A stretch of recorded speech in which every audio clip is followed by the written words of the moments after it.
Welcome to a content of Persian 5th semester DSC course. Dear students, آج ہم بات کریں گے ملکہ شورائے بہار کی نظم سکوت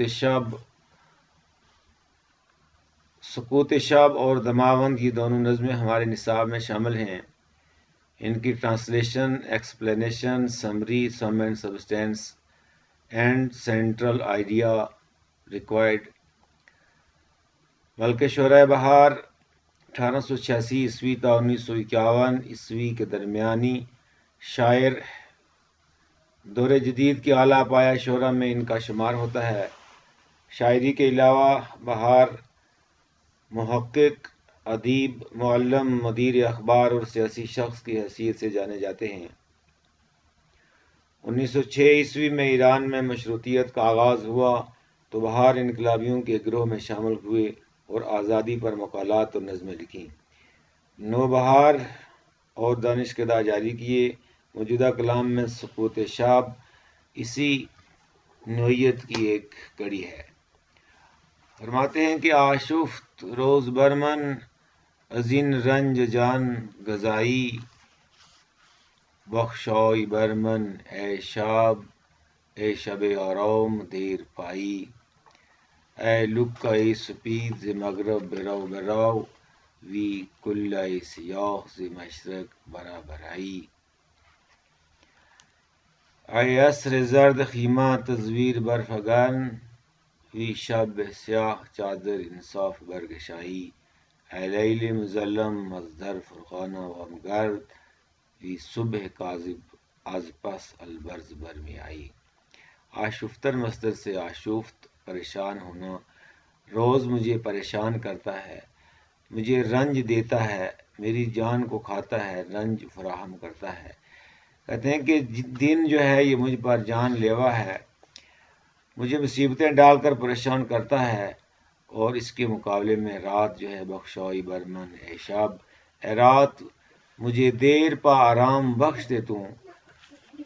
کہتے ہیں اے لکئی سپید، اے سفید لکا، زی مغرب برو برو، اے سفید داغ یعنی سورج، تو مغرب کی جانب چلا جا، اور کالی ٹوپی والی اے کلہ سیاہ، کالی ٹوپی پہنے ہوئے ہے رات، تو مشرق برا برائی، تو مشرق کی طرف سے آ جا، یعنی اے رات تو آ جا اور دن جو ہے یہ ختم ہو جائے اور میں آرام کروں اور دن کی تنگیوں سے، مصیبتوں سے، پریشانیوں سے میں نجات حاصل کر سکوں۔ اے عصر زرد خیمہ تزویر برفگن، وی شب سیاہ چادر انصاف برگشائی۔ کہتے ہیں کہ اے عصر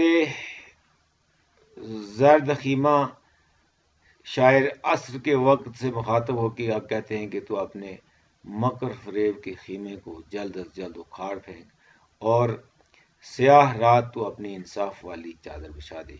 اے سیاہ رات تو اپنی انصاف کرنے والی چادر بچھا دے۔ اے لیل مظلم از در فرغانہ و مگرد، اے رات مظلم، اے تاریک رات تو فرغانہ مشرق کے دروازے سے، تو مشرق کی طرف سے واپس مت جا ہمارا، اور اے پھیکی و مدھم روشنی والی صبح، تو البرز پہاڑ کے پیچھے سے نمودار ہو۔ اے لیل، شاعر رات سے کہتا ہے کہ تم مشرق سے ابھر کر واپس مت جا، کیونکہ اس دنیا پر اپنی تاریکی کا پردہ پھیلائے رکھ تاکہ دنیا والے تیری وجہ سے اپنی پریشانیوں سے چھٹکارا حاصل کر سکیں اور آرام کر سکیں، کیونکہ دن جو ہے اس کے مقابلے میں وہ طرح طرح کی مصیبتیں، مصائب اور آلام بخشتا ہے، اور رات سکون اور آرام دیتی ہے۔ اے تیر شب بے مجھے غم، خواب خوش بباف، وی خواب خوش بے زلف امل مشک تر بسائی۔ اے سیاہ رات تو میری غمگین پلکوں میں اچھی نیند پیدا کر، اور اچھی نیند تو امیدوں کی زلف کو اور زیادہ خوشبودار بنا دے۔ اے رات تو ہماری پریشان حال آنکھوں میں میٹھی نیند کا سرما لگا دے، یعنی اے رات تو ساری دنیا کو اپنی آغوش میں لے کر دن کی تباہ کاریوں سے ہمیں آزاد کر، اپنی پرسکون اور خاموشی والی نعمت سے ہمیں فیضیاب فرما۔ تاکہ ہم کچھ دیر آرام کر سکیں۔ من خود به شب پناه برم ز ازدحام روز، میں خود روز کے دن کے ازدحام سے بھیڑ بھاڑ سے پناہ رات کی پناہ میں آتا ہوں، رات کی پناہ میں چھپ جاتا ہوں۔ دو گوش چشم بستے سے گولان ہر لائے، کہتے ہیں کہ میں دن کی بھیڑ بھاڑ اور شور و گل سے رات کی تنہائی میں پناہ چاہتا ہوں۔ اپنے دانوں کان اور اپنی دانوں آنکھیں بیہودہ باتیں سننے سے میں بند کر لیتا ہوں۔ میں چون بر شود ز مشرق تیغ کبود شب، رات جب نیلی تلوار مشرق سے نمودار ہوتی ہے، یعنی جب رات کی نیلی تلوار مشرق کی طرف سے نمودار ہوتی ہے تو مغرب اپنی چادر کے دامن میں خون میں لت پت دن کو کھینچ لیتا ہے۔ شاعر یہاں رات کی سیاہ تلوار مشرق سے طلوع ہوتی ہے تو رات کی سیاہی کے ہاتھوں دن کی روشنی کا خاتمہ ہوتا ہے۔ اسی مناسبت سے بہار نے رات کو سیاہ تلوار سے تشبیہ دی ہے اور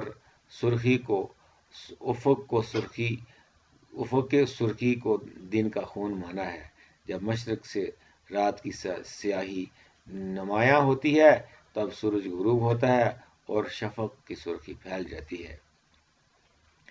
ز آشوب روز وار ہم اندر سکوت شب، با فکر تے پریشاں با کام تے دوتائی۔ دن میں آشوب و فتنہ و فساد اور رات کو سکون و خاموشی میں رہتا ہوں۔ دن کو مختلف قسم کے افکار کی وجہ سے اور زیادہ دیر تک کھڑا رہنے کی وجہ سے میں بہت پریشان رہتا ہوں۔ فکر تے پریشاں با کام تے دوتائی۔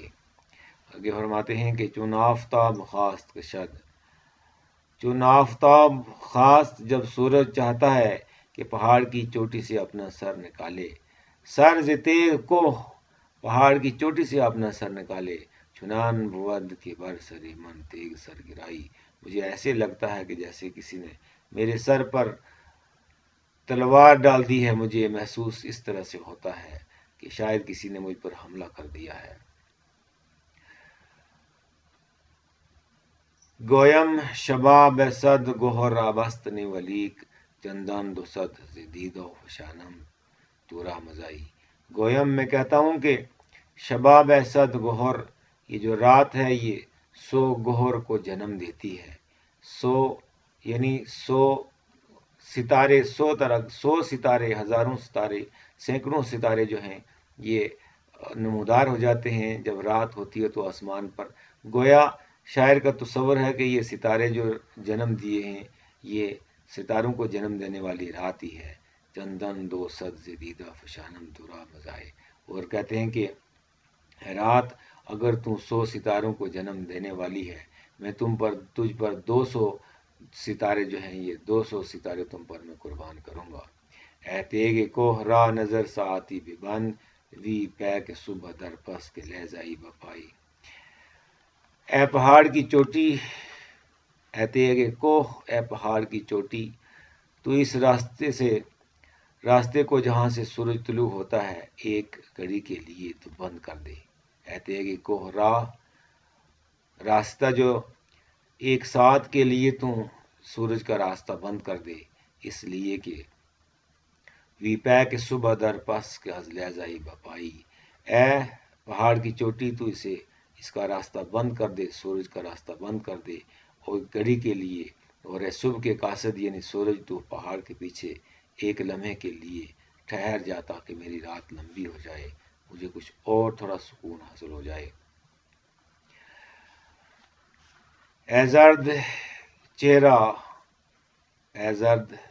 چہرہ صبح دغا وصل کم گزین، ولابت شب شبگون ہجر کم فزائی۔ کہتے ہیں کہ اے صبح کے زرد پیلی صبح کے ناراست صبح کے پیلے چہرے، اے زرد چہرے والی ناراست صبح، تھوڑی سی ملاقات کا انتخاب کر، اس لیے کہ میری محبوب رات اور میرے درمیان جدائی جو ہے کم ہو سکے۔ آگے فرماتے ہیں کہ باروز دشمنم کہ شود جلوہ گر بروز، ہر عجز و نامرادی زشت و ناسزائی۔ میں روز کو دشمن سمجھتا ہوں، روز مجھے دشمن کی طرح لگتا ہے، اس لیے کہ جب وہ جلوہ گر ہوتا ہے تو ہر طرح کی عجز و نامرادی، زیشت، ناسزائی، یہ سارے مصائب اور علام دن میں ہی جلوہ نما ہوتے ہیں، اس لیے مجھے دن اچھا نہیں لگتا ہے۔ اور بر کسر پادشاہ بہ سر منزل گدائی، من برخ شبم کے یقی پردہ افغان، میں رات پر قربان ہوتا ہوں۔ میں رات مجھے اس لیے پسند ہے کہ رات کے پاس انصاف ہے۔ یہ کسر بادشاہ کے محل اور گداگر کی جھونپڑی پر بھی ایک ہی طرح کا اندھیرا ڈالتی ہے۔ گویا رات کے پاس انصاف ہے، دن کے پاس انصاف نہیں ہے۔ دن میں کوئی انکساری میں ہے، عاجزی میں ہے، کوئی نامراد ہے، کوئی زشت ہے، کوئی ناسزا ہے، لیکن میں رات پر اس لیے قربان ہوتا ہوں۔ مجھے رات اس لیے پسند ہے کہ یہ بادشاہ اور گدا کے ساتھ برابر کا سلوک کرتی ہے۔ معلوم ہوتا ہے کہ ملک شعرا بہار کی یہ نظم نہ تو وہ دن کو برا سمجھتے ہیں اور نہ رات کو اتنا پسند کرتے ہیں، بلکہ اصل حقیقت یہ ہے کہ وہ دن میں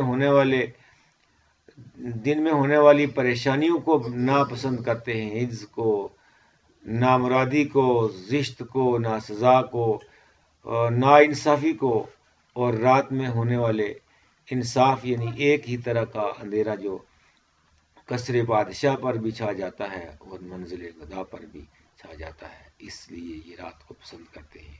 دہر ہزار رنگ نمایاں شواد روز، با جلوہ ہائے ناخوش دیدار بدنمائی۔ کہتے ہیں کہ دہر جو زمانہ ہے، زمانہ جو ہے یہ ہزار رنگ اس میں نمایاں ہوتے ہیں، جلوہ ہائے ناخوش جلوے، اور دیدہ بدنما دیدار بھی اس میں رونما ہوتے ہیں، اور جلوہ ہائے ناخوش بھی اس میں رونما ہوتے ہیں۔ اسٹوڈینٹس بالا اشعار کی تشریح کریں اور اشعار کی روح سے خلاصہ لکھیں۔